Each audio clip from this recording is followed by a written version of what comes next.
오늘 우리에게 주신 하나님의 말씀은 사도행전 4장 12절 말씀, 한 절 말씀입니다. 함께 읽겠습니다. 다른 이로서는 구원을 받을 수 없나니 천하 사람 중에 구원을 받을 만한 다른 이름을 우리에게 주신 일이 없음이라 하였더라. 아멘. 다른 이로서는 구원을 받을 수 없습니다. 천하 사람 중에 구원을 받을 만한 다른 이름을 우리에게 주신 일이 없다 하셨습니다. 다른 이로서 구원을 받을 수 없다. 천하 사람 중에 구원을 받을 만한 다른 이름을 우리에게 주실 일이 없다 하셨는데 이 말씀에는 역사적인 어떤 고찰해야 할 의미가 있습니다. 많은 유대인들은 또 그 당시에 범람했던 이단들은 오직 하나님 외에 예수 그리스도 외에 다른 길이 있다라고 그들은 외쳤습니다. 그래서 사도행전 4장 12절에 다른 사람으로서는 구원을 받을 수 없다. 또 천하 사람 중에 구원을 받을 만한 다른 이름을 우리에게 주신 일이 없다라고 하셨습니다. 이 말씀의 배경을 살펴보면 다른 이로서는 구원이 있다. 천하 여러 사람들 중에 여기서 말하는 사람은 종교입니다. 종교.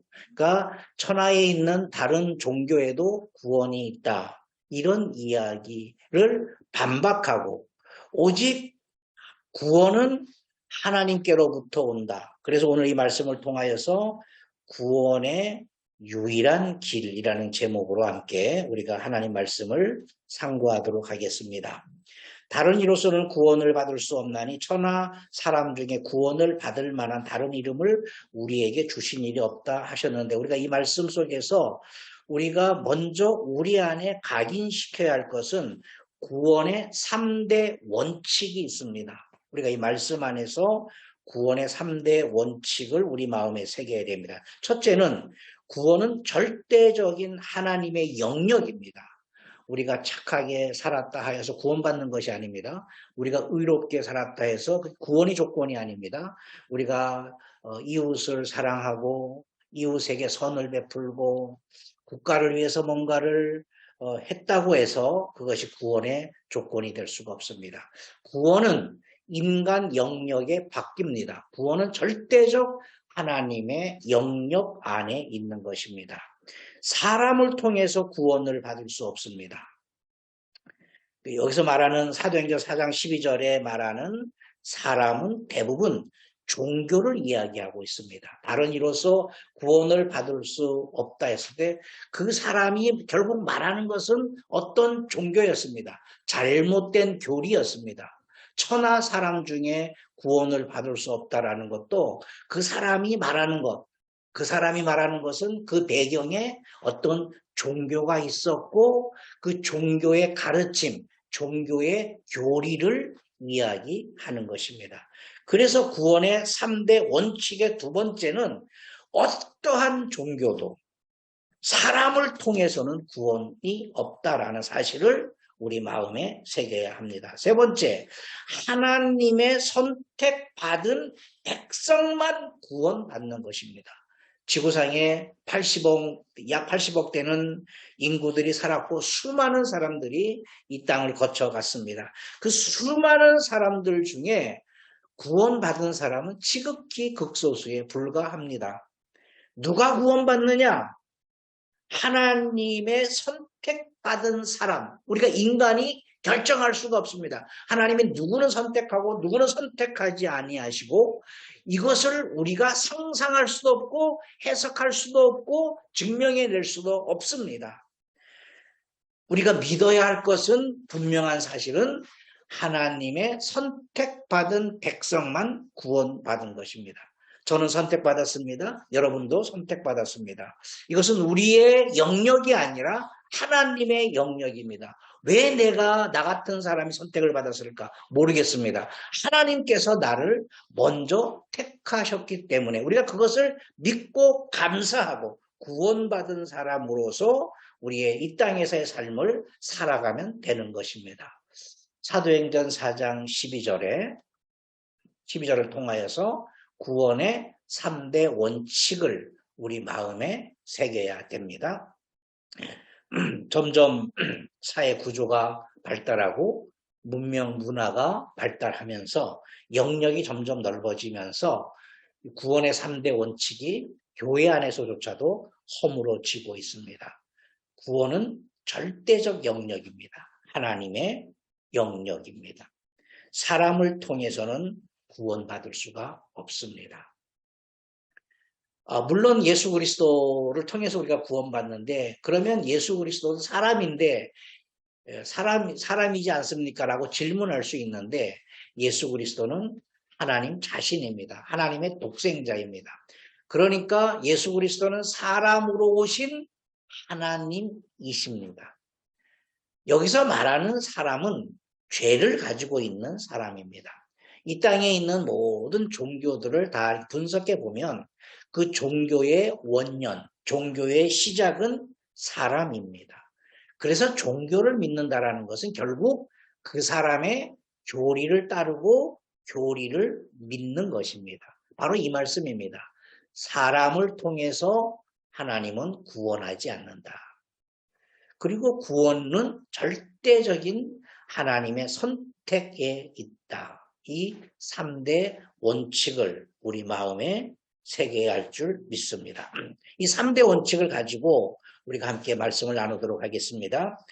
사도행전 4장 12절 말씀이 있게 된 역사적인 배경이 있습니다. 이 배경은 바로 요한복음 7장 49절에 유대인들이 주장하는 겁니다. 율법을 알지 못하는 이 무리는 저주를 받는다. 그러니까 율법 밖에 있는 사람은 아예 구원도 받을 수 없고, 율법 밖에 있는 사람은 하나님께서 저주하시는 저주의 대상이라고 그들은 주장을 했습니다. 율법을 받은 자들의 괴질적 교만입니다. 이뿐 아니라 요한복음 7장 49절뿐 아니라 그 당시에 초대교회에 만연돼 있던 이단들이 오직 예수만이 구원이다. 예수 그리스도만이 메시아다. 예수 그리스도를 통하여서만이 하나님께로 갈 수 있다라는 본질적인 복음을 파헤치고, 본질을 파헤치고 다른 복음을 그들이 말했습니다. 자, 그래서 이스라엘이 기다린 메시아는 인류의 구원자가 아니라 이스라엘의 기복적인 신이고, 그리고 국가신으로만 그들이 믿으려 했습니다. 이방인들은 믿을 수가 없다. 그래서 로마서 3장 29절에 하나님은 다만 유대인의 하나님이시냐, 또한 이방인의 하나님이 아니시냐, 진실로 이방인의 하나님도 되시느니라. 어떤 말씀이 있다라는 것은 그 말씀의 배경을 우리가 들여다봐야 됩니다. 도둑질하지 말라라는 계명이 있다면 이미 도둑질이 만연돼 있었다라는 것입니다. 사람을 죽이지 말라라는 계명이 있다라는 것은, 살인하지 말라라는 계명이 있다라는 것은 이미 사람 죽이는 일이 만연되어 있다라는 사실입니다. 그러니까 하나님은 다만 유대인의 하나님이시냐, 또한 이방인의 하나님이 아니시냐, 진실로 이방인의 하나님도 되신다라는 것은 유대인들의 생각을 깨트리는 것입니다. 유대인들은 오직 하나님은 유대인의 하나님이다. 그리고 유대인들로서 예수 그리스도를 믿는 사람들도 예수 그리스도가 이 땅에 오신 것은 유대인들을 위해서 왔다라고 생각을 했습니다. 그래서 로마서 2장 29절에 하나님은 유대인의 하나님이시냐, 또한 이방인의 하나님도 되고 진실로 진실로 너희에게 이르노니 이방인의 하나님이다, 이렇게 말씀하시는 것입니다. 하나님의 말씀을 주신 궁극적 목적이 있습니다. 그것은 구원에 이르는 지혜입니다. 우리가 하나님 말씀을 통하여서 구원에 이르는 지혜가 점점 자라가는 것입니다. 디모데후서 3장 15절 17절 함께 읽습니다. 또 어려서부터 성경을 알았나니 성경은 능히 너로 하여금 그리스도 예수 안에 있는 믿음으로 말미암아 구원에 이르는 지혜가 있게 하느니라. 모든 성경은 하나님의 감동으로 된 것으로 교훈과 책망과 바르게 함과 의로 교육하기에 유익하니 이는 하나님의 사람으로 온전하게 하며 모든 선한 일을 행할 능력을 갖추게 하려 함이니라. 구원에 이르는 지혜가 점점 자라야 구원을 얻는다. 그런 개념이 아닙니다. 우리가 구원받았습니다. 우리가 구원을 받았지만 바로 지금 이 시간 천국에 가는 것이 아니라 이 땅을 우리는 살아야 됩니다. 10년, 20년, 길게는 100년 삶을 살아야 됩니다. 그 삶을 살아가는 동안에 우리는 수많은 사람들을 만나야 되고 수많은 일들을 해야 되고 처리해야 되고 여러 환경 속에서 여러 상황 속에서 우리가 구원받은 사람으로서 살아내야 됩니다. 바로 이것입니다. 구원에 이르는 지혜가 뭐냐면 지혜가 자라야 구원을 받는다. 그런 개념이 아니라 구원이라는 우리가 신분의 변화가 오지 않았습니까? 전에는 진노의 자식이었지만 예수 그리스도를 믿음으로 말미암아 하나님의 자녀가 되었습니다. 구원받았습니다. 구원받은 이후로 우리는 많은 삶을 이 땅에서 살아내야 됩니다. 직장 생활도 해야 되고 결혼 생활도 해야 되고 사회 생활도 해야 되고 선교 일도 해야 되고 여러 사업도 해야 됩니다. 그러한 우리의 일상의 삶에서 구원으로부터 오는 지혜가 있어야 된다는 겁니다. 그러니까 다시 말해서 구원받은 사람이 사업하는 것과 구원받지 못하는 사람이 사업하는 것은 달라야 한다. 바로 그 말씀입니다. 하나님의 사람으로 온전해지는 겁니다. 구원에 이르는 지혜가 하나님의 사람으로 온전해지는 것입니다. 작년보다는 올해가 더 나아지는 것입니다. 올보다는 내년이 더 나아지는 것입니다. 그리고 사회적인 일은 선한 일을 행할 능력을 갖추게 하는 것입니다. 선한 일은 선한 일로만 끝나는 것이 아닙니다. 우리의 일상의 삶을 통해서 선한 일이 나타나는 것입니다. 직업을 통해서 선한 일이 나타나는 것이고 사역을 통해서 선한 일이 나타나는 것이고 어떤 우리의 일상의 삶을 통해서 선한 일이 나타나는 것입니다. 이것이 바로 구원이라는 생명을 가진 우리에게서 자꾸 싹이 나고 나무가 성장하는 지혜를 말하는 것입니다. 그래서 구원에 이르는 지혜는 결국에는 구원받은 이후의 삶에 대해서 하나님께서 우리에게 말씀하시는 것입니다. 하나님의 말씀의 역사는 율법과 복음, 크게는 율법과 복음입니다. 율법은 사람을 통한 간접 계시라 이렇게 우리가 신학적으로 증명하고 있습니다. 율법은 사람을 통해서 주신 간접 계시다. 복음은 하나님의 직접 계시입니다. 예수 그리스도가 직접 오신 것입니다. 율법은 모세로 말미암아 주신 것입니다. 그래서 요한복음 1장 17절에 율법은 모세로 말미암아 주신 것이고 은혜와 진리는 예수 그리스도로 말미암아 온 것이다. 사람을 통해서 전해준 간접 계시인 율법 그리고 하나님의 직접 계시인 복음. 율법이 클까요? 복음이 클까요? 사람들은 다 율법이 무겁다라고 생각을 합니다. 왜냐하면 율법을 어기면 바로 즉형, 처벌이 있었기 때문에 그렇습니다. 안식일을 범하는 자 그 자리에서 죽였습니다. 간음하는 자 돌로 쳐서 죽였습니다. 도둑질하는 자 또 눈으로 범죄한 자 눈을 뺐습니다. 손으로 범죄한 자 손을 잘랐습니다. 발로 범죄한 자 발로 잘랐습니다. 그러니까 그 즉형, 즉석 처벌이 있었던 율법은 굉장히 크고 무겁고 막중한 법이라고 생각을 했습니다. 그러나 복음은 어떻습니까? 예수 믿으세요. 그러면 예수 안 믿는다고 해서 하늘에서 번개가 떨어지고 갑자기 무슨 칼날이 와서 목을 치는 것이 아니지 않습니까?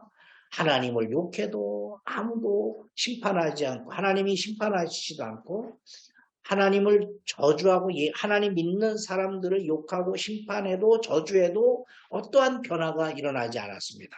그러니까 사람들이 생각할 때 복음은 가벼운 것이고 믿어도 되고 안 믿어도 되는 그런 것으로 생각을 했는데 그렇지 않습니다. 사람을 통한 간접 계시보다 하나님께서 직접 육신을 입고 이 땅에 오셔서 전한 복음, 전한 말씀의 무게는 얼마나 큰지 그것을 믿지 아니하면 영원히 심판받게 되는 것입니다. 그래서 우리가 생각을 해야 됩니다. 율법이 더 중한 법인가? 아니면 복음이 더 중한 법인가? 분명한 사실은 복음이 더 중한 법입니다. 왜 그렇습니까? 사람을 통한 간접 계시보다 하나님의 직접 계시의 무게가 더 크기 때문에 그렇습니다. 율법을 범한 사람과 복음을 범한 사람의 차이가 있습니다. 히브리서 10장 20절, 27절, 29절입니다. 모세의 법을 폐한 자도 두세 증인을 인하여 불쌍히 여김을 받지 못하고 죽었거든.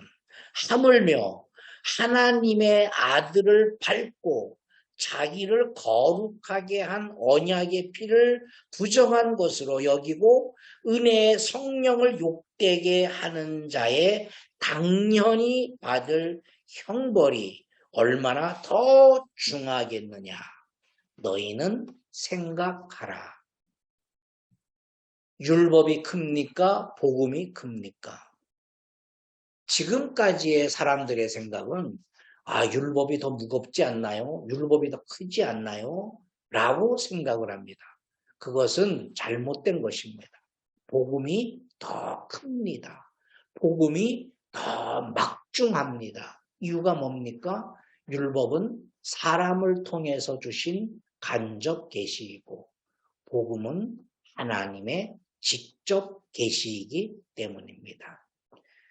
그래서 율법을 폐한 자도 두세 증인을 인하여 그 보응을 받았을진데 하물며 하나님의 아들을 밟고 자기를 거룩하게 한 언약의 피를 부정한 것으로 여기고 은혜의 성령을 욕되게 하는 자는 당연히 받을 형벌이 얼마나 더 막중하겠느냐. 이 말씀을 우리 마음에 새겨야 할 줄 믿습니다. 오늘 말씀을 정리하면 이렇습니다. 사도행전 4장 12절 다른 이로서는 구원을 받을 수 없나니 천하 사람 중에 구원을 받을 만한 다른 이름을 우리에게 주신 일이 없다. 이것은 초대교회뿐 아니라 오늘 우리 시대에도 만연되어 있습니다. 종교 통합을 외치는 시대. 그래서 교회만 구원이 있나? 다른 종교에도 구원이 있지 않나? 사람들이 이렇게 말들을 하고 있습니다. 우리는 구원의 3대 원칙을 믿어야 되고 외쳐야 되고 주장해야 됩니다.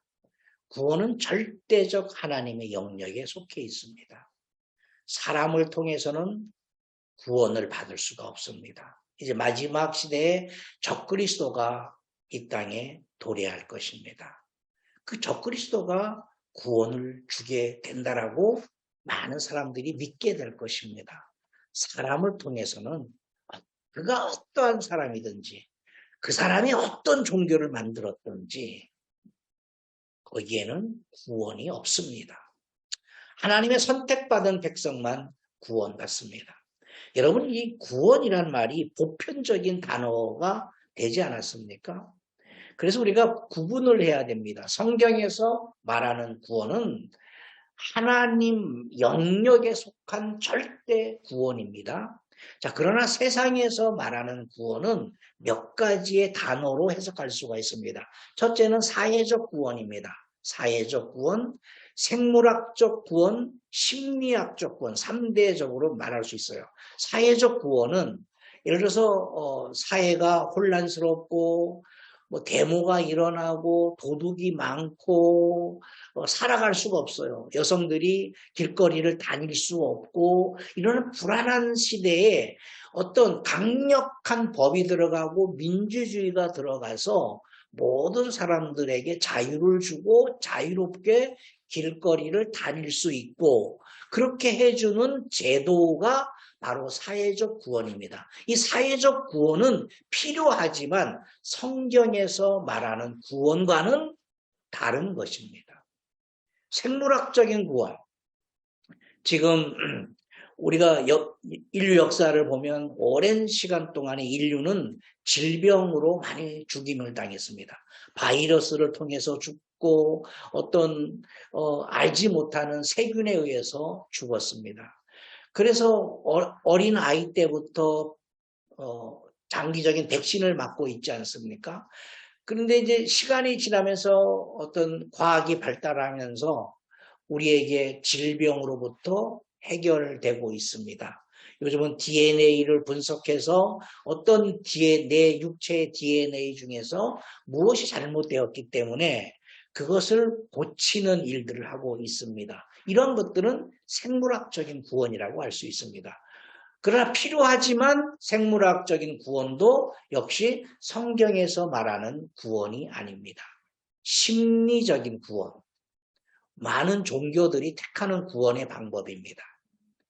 그러니까 어느 종교를 택해서 내가 절하고 어떤 행위를 하고 의식을 하면 부적을 받으면 마음이 평안해지는 거예요. 비싼 돈을 들여서 부적을 받아서 그 부적을 지갑 안에 넣어놓고 다니면 마음이 편안해지는 거예요. 그걸 느끼는 거예요. 이런 것은 심리적인 구원이에요. 누군가로부터 안수를 받는다든지 누군가로부터 주술행위를 받게 되면 내가 마치 병에서 노인받는 것 같고 내가 사업도 잘할 것 같은 어떤 심리적인 안정감을 얻는 것, 심리적 구원이라고 합니다. 이것은 많은 종교들이 택하는 방법이에요. 그러나 성경에서 말하는 구원은 아니에요. 사회적 구원도 필요합니다. 생물학적인 구원도 필요합니다. 심리학적인 구원도 필요합니다. 그러나 이러한 구원은 성경에서 말하는 구원과는 전혀 다른 구원입니다. 구원은 절대적 하나님의 영역에 포함되어 있다. 우리가 전도할지라도 당신은 구원받습니다. 예수 그리스도를 믿으세요. 당신은 구원받을 수 있습니다. 우리가 전하지만 그 구원의 영역은 하나님의 영역입니다. 내가 구원이라고 말한다 해서 그 사람이 구원받는 것은 아닙니다. 물론 약속에 의한 구원이니까 예수 그리스도를 믿음으로 말미암아 누구든지 구원받을 수 있는 약속은 있으니까 그 약속을 믿고 우리가 전할 뿐입니다. 어떠한 경우에도 종교나 사람을 통해서 구원받을 수 없습니다. 두 번째 해당하는 사람이나 종교를 통해서 구원받을 수 있는 것은 제가 말했던 세 가지 영역입니다. 사회적 구원, 생물학적인 구원, 심리학적인 구원인데 이 구원은 성경에서 말하는 구원과는 전혀 다른 구원입니다. 하나님의 선택받은 백성만 구원받을 수 있습니다. 우리는 이 땅을 살아가면서 구원받은 사람으로서 나는 구원받았습니다. 나는 구원받은 사람입니다. 구원받았다 그러면 우리들의 삶에서 하나님의 사람으로 온전하게 되는 증거가 있어야 되고 선한 일을 행할 능력의 증거가 우리에게 있어야 됩니다. 그것을 주는 힘은 바로 하나님의 말씀으로부터입니다. 그 말씀을 통하여 우리가 구원받은 사람으로서의 삶을 통하여서 하나님의 영광이 내 삶을 통해서 반사될 수 있는 그러한 저와 여러분 되시기를 예수 이름으로 축복합니다. 하나님 아버지, 우리가 아직 죄인 되었을 때에 우리가 아직 우리의 허물을 회개하지도 않았고 우리의 잘못된 것을 뉘우치지도 않았을 때에 이미 예수 그리스도께서 우리를 위하여 십자가에서 죽으셨습니다. 우리가 그것을 믿음으로 말미암아 우리의 삶이 온전해졌습니다. 아직 우리가 온전한 삶을 살지도 않았는데 예수 그리스도의 공로로 말미암아 우리가 온전한 사람으로 인정해 주시고 또 온전한 사람으로 살게 해주셔서 진심으로 감사드립니다. 우리는 구원받았으니 구원받은 이후의 삶이 하나님을 통하여서 이웃을 통하여서 증명되게 하시고 나타내게 하여 주시옵소서. 하나님의 사람으로 온전하게 되며 선한 일을 행할 능력을 갖추게 하여 주시옵소서. 한 주간도 우리의 삶이 구원받은 이후의 삶이 되게 하여 주시옵소서. 예수님 이름으로 기도하옵나이다. 아멘.